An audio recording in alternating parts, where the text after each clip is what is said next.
Good morning, dear CA Inter students. You know, cash flow statement is one of the very important chapters. Module 3, your financial statements of companies. In that unit number 2 is cash flow statement. And if you take last 10 attempts consistently, in every attempt, we are having question from cash flow statement and you need to do it fast because normally the question we are getting is for 7 marks and you need to do it fast. You all know advanced accounting paper is lengthy. It's a lengthy paper. So you need to be smart and you should do the calculations very fast.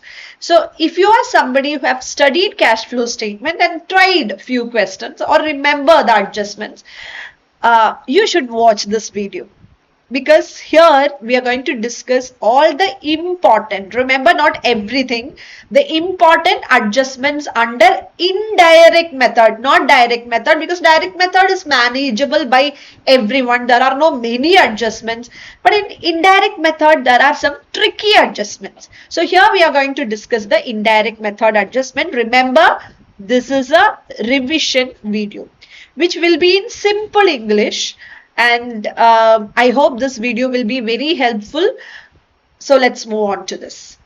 So first and foremost, whether it is direct method or indirect method, first thing is study the format. So cash flow statement, direct method, we are easily reaching to cash generated from operations. But in indirect method, we have some steps to reach cash generated from operations. So we are doing operating activities, cash generated from operations under indirect method. How to reach? First of all, the point is, have you studied the format? Under indirect method, have you studied the format and whether you have the conceptual understanding of this format? So first, let me discuss the format under operating activities under indirect method. Only operating activities. So we are taking first.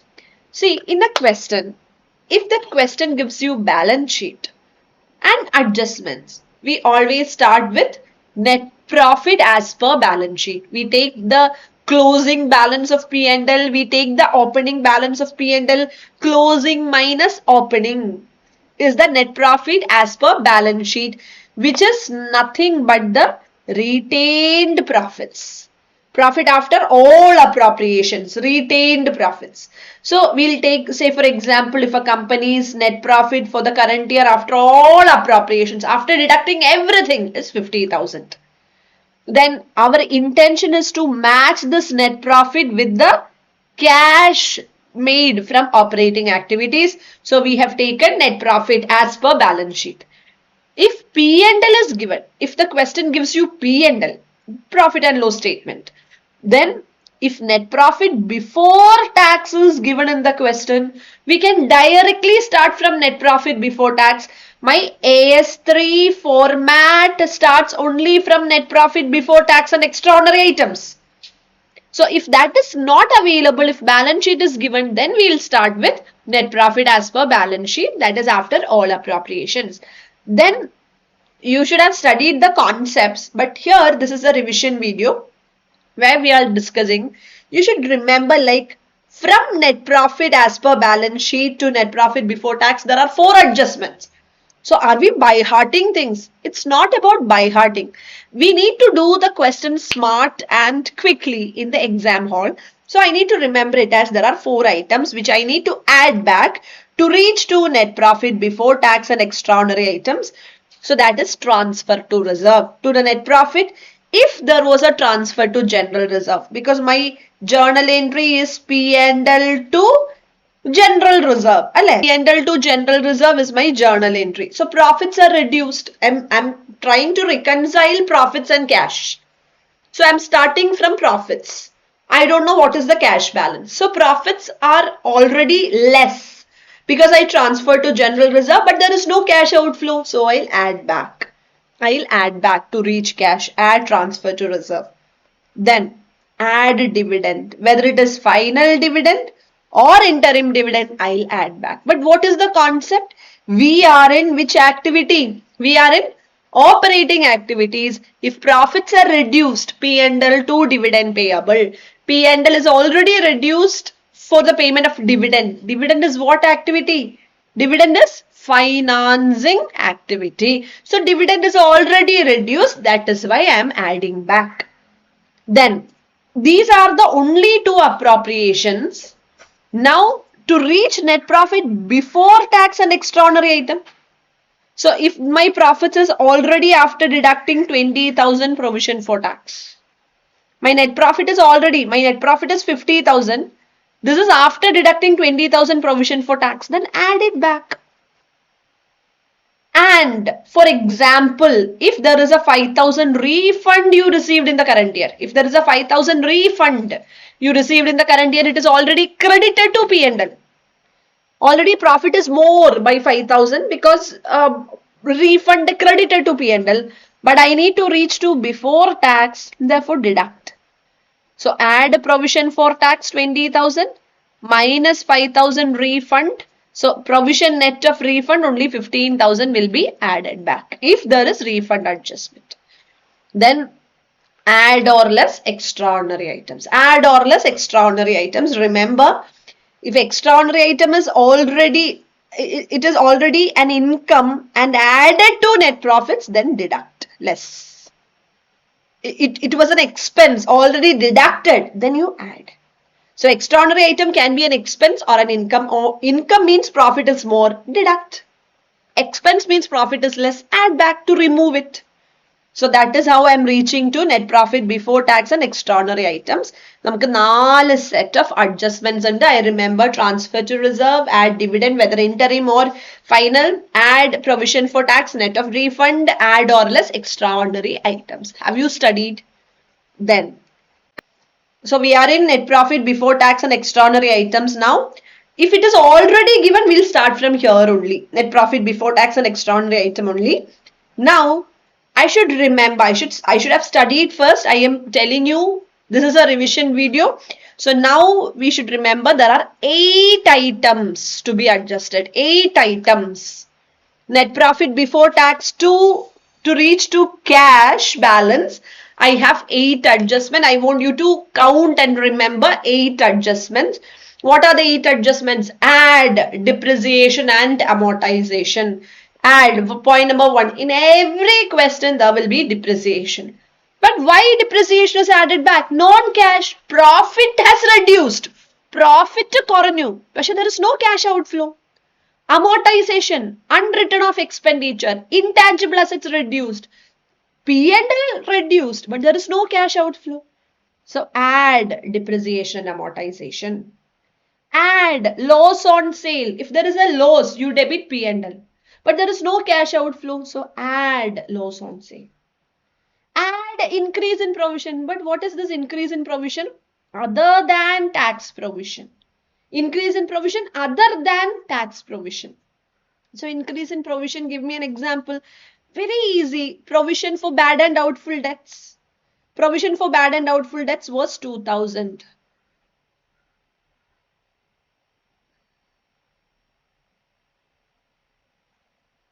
Provision for bad and doubtful debts was 2,000. And it has become 5,000. Provision for bad and doubtful debts was 2,000 and it has become 5,000. How provision would have increased? 2,000 provision has become 5,000 provision. How?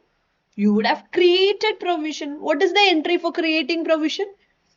For every provision, I used to say in every class, for creating provision, universally, what is the journal entry we pass? P&L to provision. P&L to provision. So P&L is reduced. But it is a provision only. So is there cash outflow? No. There is no cash outflow. Therefore, add it back. Increase in provision, add back. So 3 items, depreciation. So if I get a question, I am checking whether there is depreciation, whether there is amortization, whether there is loss on sale, whether there is increase in provision. 3. Then add interest. Again, in almost every question, there will be interest. In almost every question, there will be interest on debentures, interest on loan, interest. What is the treatment of interest? It is already deducted from P&L, but there can be cash outflow also, but it is financing. So if operating cash calculate, that has to be added back. added back because it is already deducted, so I'm adding back. Add interest. In almost every question, there will be interest.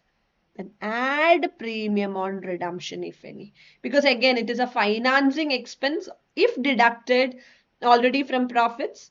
To find out operating profits, operating cash, it has to be added back. So what are the 5 items? Depreciation, amortization, loss on sale, increase in provision, add interest, add premium on redemption, if any.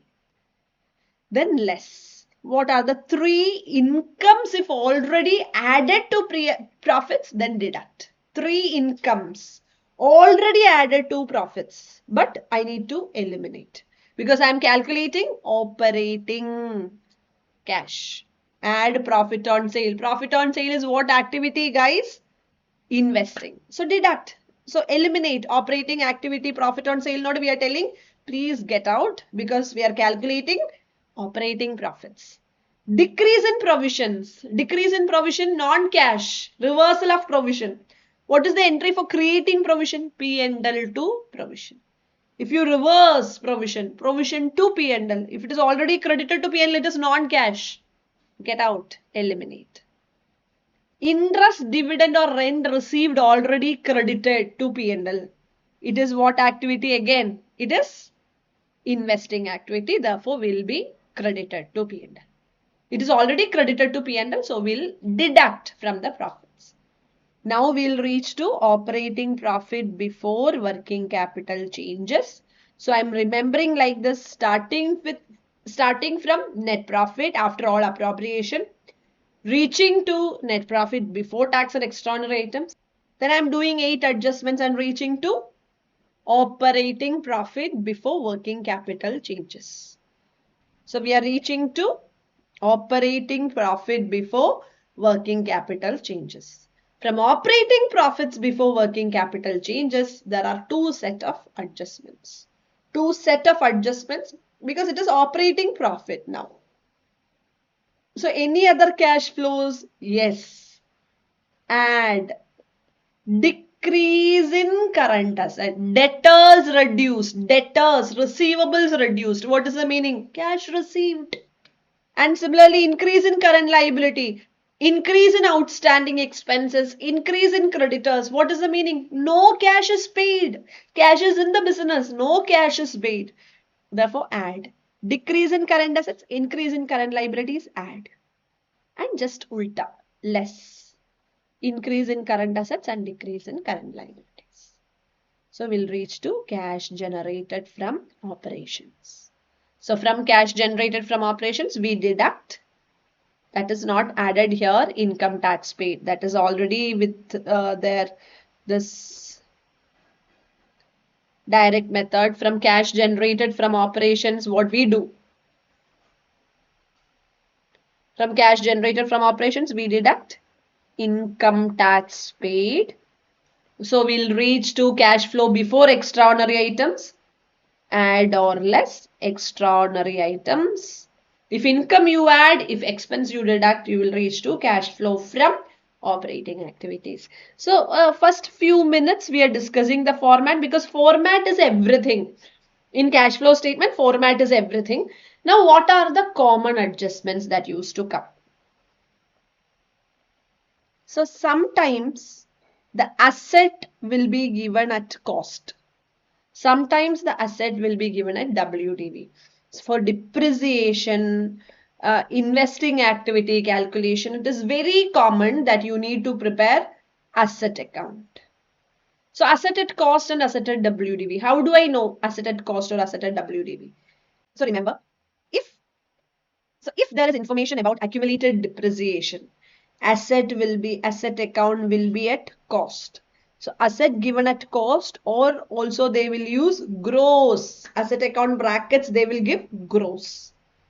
If asset at WDV, in the asset account balance, there will be information net. Or there is no information about accumulated depreciation. Accumulated depreciation is also called as provision for depreciation, depreciation reserve. So if there is information opening closing balance of accumulated depreciation, asset value is given at gross amount, Then if any of this is there, then asset account you need to prepare is at cost, or else asset account is at WDV. So here I am just quickly giving you the asset account, that asset at cost, what are the entries to be passed quickly. We'll start with, of course, opening balance of asset at cost, closing balance of asset at cost. Then what all entries that can come? Here it is. First two entries is with regard to purchase. If you paid cash, asset to cash. If you paid shares or debentures or bonds, asset to debentures, bonds or shares. Then if there is sale, remember, if there is sale, a family of entries should come. Buy cash with the sale proceeds. Whenever there is sale, accumulated depreciation of that sold asset is to be removed. Accumulated depreciation of that sold asset. If the asset cost is 10,000, accumulated depreciation is 3,000, and if it is sold for 5,000. Asset account value is cost is 10, accumulated depreciation is 3, and asset is sold for 5. What are the entries that should come? Buy cash 5,000. You received 5,000. And asset 10,000 is the cost. At the time of sale, cancel the accumulated depreciation against the asset value. I'll pass the entry. What is the accumulated depreciation till date? 3,000. So accumulated depreciation 3,000, accumulated depreciation to asset 3,000, and there is a loss on sale of 2,000 because it is 10,000 minus 3,000 accumulated depreciation. So assets WDV was 7,000 but sold for 5,000. So there is a loss on sale of 2,000. So this is a family of entries, and there can be an adjustment. Asset return off. Asset return off. Again, asset is derecognized. Golden rule. If an asset is derecognized, accumulated depreciation should be set off against asset. So accumulated depreciation to asset. But if it is written off, means you are not getting any cash. So buy P&L. So there will be sale information. There can be written off information. Opening and closing. Generally, balancing figure will be purchase. Or if upon sale, if there is a profit, to P&L. So these are the maximum entries in asset at cost. Okay. Now, if there is asset at cost, then you should compulsorily prepare accumulated depreciation. What are the entries that will come in accumulated depreciation? Of course, opening and closing. Then current year depreciation by depreciation. Depreciation to accumulated depreciation. And what is the additional? Only one additional entry that can come if any asset is sold or written off. You should pass the entry accumulated depreciation to asset. That is the only extra entry that should come. Okay. So mostly you need to prepare accumulated depreciation. Mostly we need to prepare accumulated depreciation. So these are the entries that can come. Then what are the entries in asset at WDV? Opening balance, closing balance, of course. Purchase. Sale means by purchase. There is depreciation entry. Sale means asset is already at WDV. Depreciation no need to adjust. Already adjusted on. So this is the family. Buy cash, buy P&L. If asset is written off, only P&L to asset. So these are the entries. So sometimes you need to prepare that asset account to find out depreciation or to find out purchase or to find out sale gain or loss. So this is the asset at WDV. So my very first point was format, and the second one is asset accounts. I hope it is clear, and if there is any doubt, just comment, I'll clarify. Then again, very common in most of the questions, we need to prepare provision for tax account, and there can be, what if the question says there is advance tax? Provision for tax and advance tax. What is the treatment? So in almost every question, we need to prepare provision for tax. So we'll start with buy balance brought down. to balance carry down opening provision, closing provision. Current year provision we'll do by P&L. Current year provision by P&L. Sometimes the question gives income tax liability provided during the year or income tax liability estimated current year provision. So we can find out how much is the tax paid. Okay. Now my doubt. In my question, they have given opening advance tax and closing advance tax also. If there is a question with opening advance tax and closing advance tax, what is advance tax? Advance tax is current year tax paid in the current year. Current year tax I am paying in the current year itself. Provision for tax, current year tax payable in the next year. Current year tax, say 25, 26 is my current year. And I need to pay tax 25, 26 tax. I need to pay only in 26, 27 year. But current year tax I am paying in the current year itself is advance tax. So what we should do when there is advance tax? Guys, it is so simple. This is one family. അങ്ങനെ advance tax നിങ്ങളുടെ ക്വസ്റ്റ്യനിൽ ഉണ്ടെങ്കിൽ നിങ്ങൾ എന്ത് ചെയ്യണം? You should, this is a tax account. Provision means a liability. I've written liability, opening and closing. In the same account, you write opening advance tax and closing advance tax and then balance it. Tax paid എന്ന് പറഞ്ഞാൽ പ്രൊവിഷനിന്ന് പേ ചെയ്തതും advance tax പേ ചെയ്തതും എൻ്റെ the entire efforts while preparing provision for taxes to find out how much income tax paid. Whether it is last year's tax paid or current year tax paid, you will get tax to bank. Let it be provision for tax to bank or advance tax to bank, you will get to cash balance. And how much is provision created. So it is that simple. Club advance tax, because advance tax is an asset. Advance tax opening and closing asset ആണ്. So you record provision for tax and closing provision liability and you account extra entries by P&L and to cash. Trust me, this is very easy. Okay. Now, what if there is refund of tax? We already said refund of tax. In the first set of adjustment, deduct from net profits. And cash generated from operations will deduct income tax paid. 10,000 tax paid, 2,000 I got as refund. So net tax paid, I'll write only 8,000. From cash generated from operations, deduct tax paid and add refund received. So in a question, if there is refund, this is the adjustment. Okay. Now, what about fictitious assets in balance sheet? Fictitious assets. Give me example. Fictitious assets. Yeah, preliminary expenses in the balance sheet. Balance sheet opening balance of preliminary expenses 10,000. Say in the balance sheet opening preliminary expenses, say for example 10,000. Closing preliminary, this is opening, and closing preliminary expenses 8,000. What is the treatment? 2,000 should be treated as return of. Preliminary expenses, fictitious asset reduced. Unwritten off expenditure reduced. What is the meaning? 2,000 might have return off. 2,000 might have return off. So, first point is, if decrease in balance, it means return off to P&L. Then what is the treatment? Add back to net profits as non-cash item. P&L to preliminary expense will be the journal entry.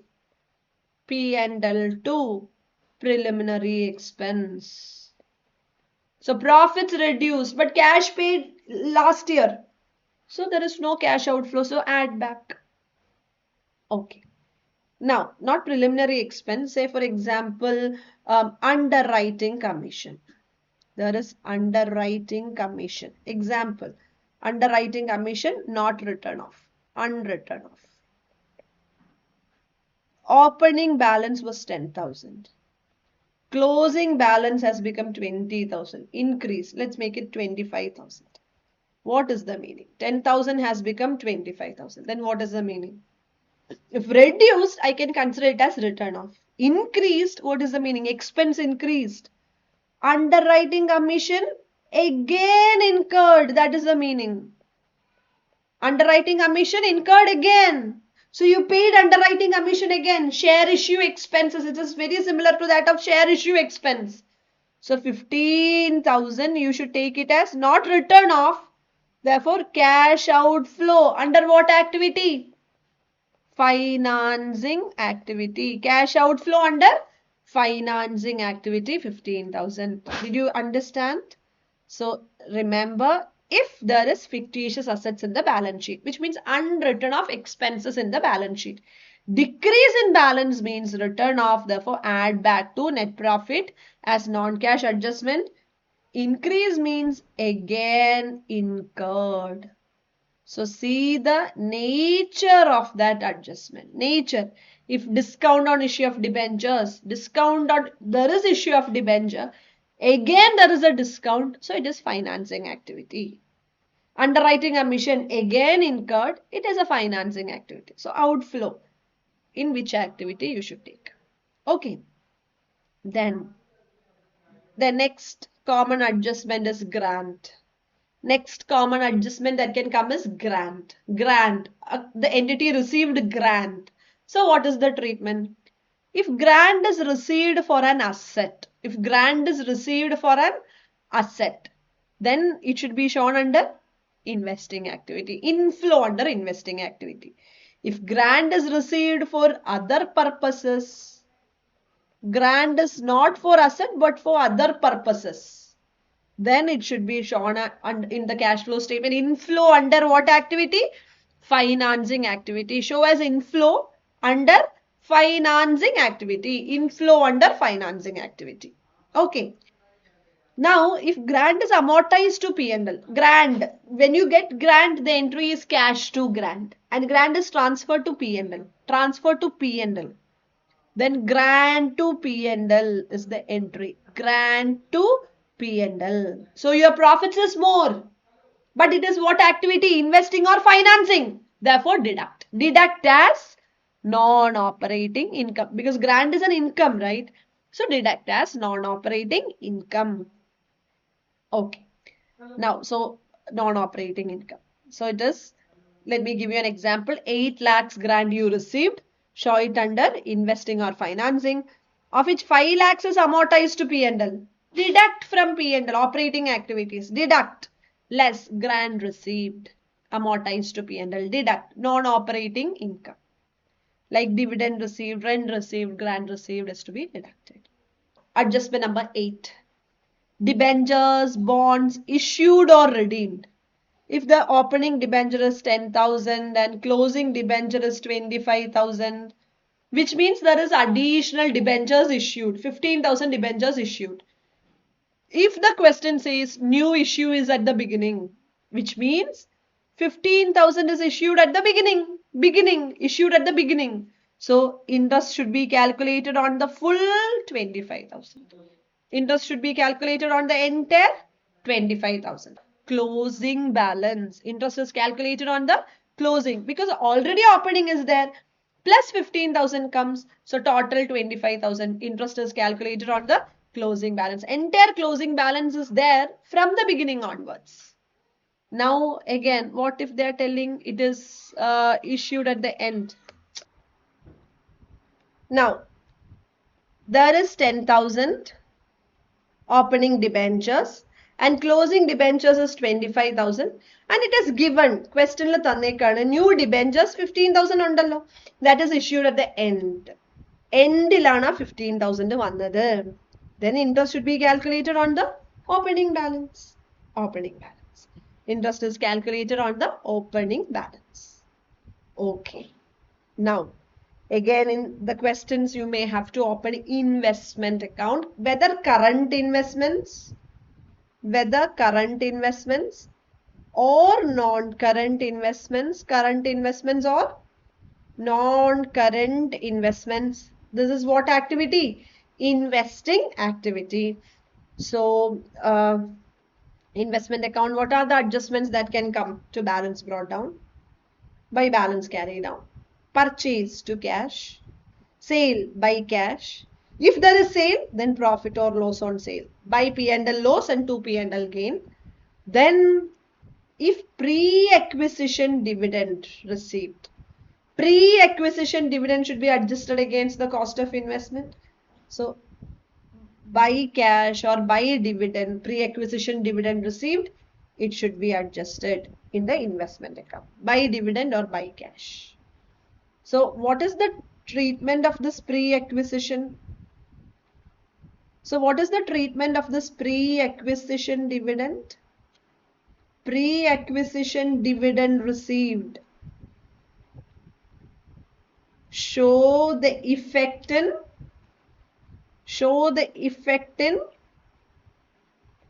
investment account. Show the effect in investment account. Then no effect in the operating activity. Why? Dividend received, right? Deduct from P&L. No, because it is not credited to P&L. Only if it is credited to P&L, I should deduct. Not credited to P&L. Then investing activity. Under investing activity, show as inflow. Investing activity, I have to show it as inflow. So pre-acquisition dividend is a capital receipt. It will not be credited to P&L. So no effect in P&L. Okay. Now, what are the other adjustments? Quickly, let's finish off. What is the effect in cash flow statement if assets are revalued? Record it in asset account, but no impact in CFS, because asset revalued means no cash or cash outflow, no impact in CFS. If CRR created at the time of redemption, no impact in CFS. Reserve to CRR, so it does not have any impact. But if P&L to CRR, then add back, because there is transfer to reserve. Then bad debts written off. Bad debts written off entry is bad debts to debtors, P&L to bad debts. So it's a non-cash item, therefore add back. And also the entry should come in debtors account. Okay. What if there is deferred tax liability in a question? If there is deferred tax liability, created deferred tax liability, it is non-cash. Add. See, deferred tax created entry in the P&L to deferred tax liability. So from net profit or from PBT, we deduct current tax, we deduct deferred tax, and we reach to PAT. So from profit after tax, add back, add profit after tax, add provision for tax and deferred tax to reach net profit before tax. There is no cash outflow. Deferred tax is a non-cash item. But to reach net profit before tax, if deferred tax liability created is given, add back. That's it. Now, what if there is unpaid interest in the balance sheet? Manslaila. See, there is 10% debentures. Opening and closing debentures is 4 lakhs. Opening debentures, closing debentures is 4 lakhs. And in the balance sheet, there is an unpaid interest. Closing, opening unpaid interest is 0, outstanding interest. Closing, there is an interest payable of 15,000. What is the treatment? What you should do in the cash flow statement? So, 4 lakhs is the debenture, means 40,000 is the debenture interest. Paid or payable, my entry is debenture interest to cash. 40,000 is the debenture interest. To cash is only 25,000 you paid. That is why the payable of 15,000 is appearing in the balance sheet. Yes or no? You paid only 25. That is why 15 is appearing in the balance sheet. So what is the treatment? Net profit before tax. To that anyway you add back interest, because this debenture interest would have transferred to P&L. P&L to debenture interest. So add back interest 40,000. Now under financing activity, Interest paid you should take only, interest paid is only 25,000. Okay. Then same with regard to unpaid dividend. Unpaid dividend. Dividend in the balance sheet. Opening dividend 10,000. Closing dividend payable 12,000. So if and there is in the balance sheet there is an unpaid dividend 5,000. So what you should do? In the first set of adjustment, I should add back dividend, add 12,000. Closing dividend means current year dividend declared. Current year declared. So current year profits in reduce 12,000 P&L to dividend payable. Current year profits in the 12,000 So add back 12,000. Then financing activity, dividend paid. Last year dividend is considered as paid in the current year. So last year 10,000 should be paid, but I will 5 pay cheyidilla. So outflow under financing activity is only 5,000. Okay. Now asset acquired against shares, debentures, bonds. Prepare asset account and give the effect, but no impact in CFS. Because if asset acquired is investing activity, but there is no cash outflow. Share debenture bonds issued, financing activity, but there is no cash inflow, so no impact in CFS. Then,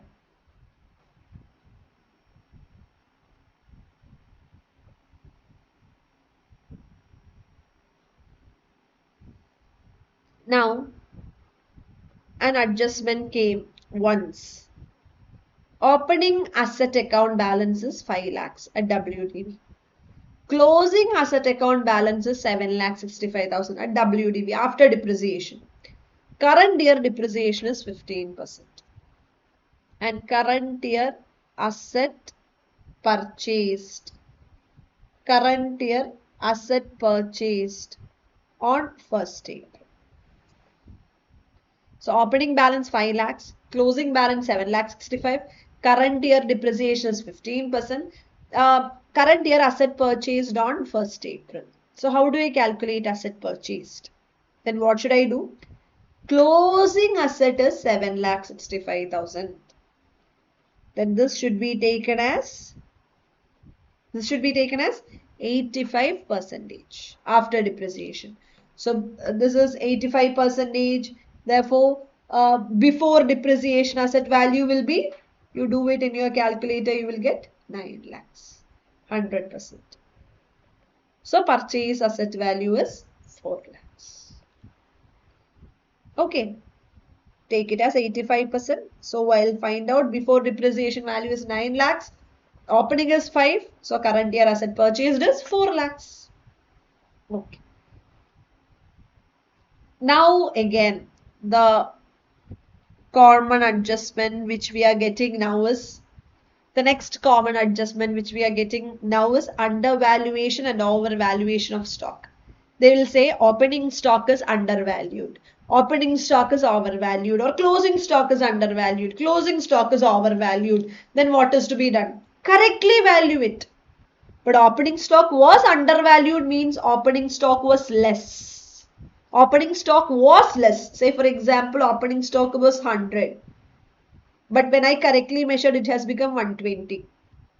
So it was undervalued before, now correct valuation is 120. Opening stock has become more. If opening stock increases, profits will reduce. So starting adjustment itself, net profit should be deducted with that 20. Increase in opening stock means profits will reduce, or reduce 20. Similarly, opening stock is overvalued. It was 150 before, but current value is 120. So opening stock was overvalued. More, expense was more, but it is only 20. So 30 rupees add to net profits. Similarly, closing stock was undervalued. Closing stock was less. But now closing stock value is 120. So closing stock is having a direct impact on profits. Profits will increase. So net profit should be added. Overvalued means net profit should be deducted. So guys, this is nothing but a quick revision video, maybe one day before exam or 2 days before exam. You can watch it once you have done the cash flow statement adjustments. So study the cash flow statement chapter well and then use this video for your revision. So thank you all. We'll meet in the next video.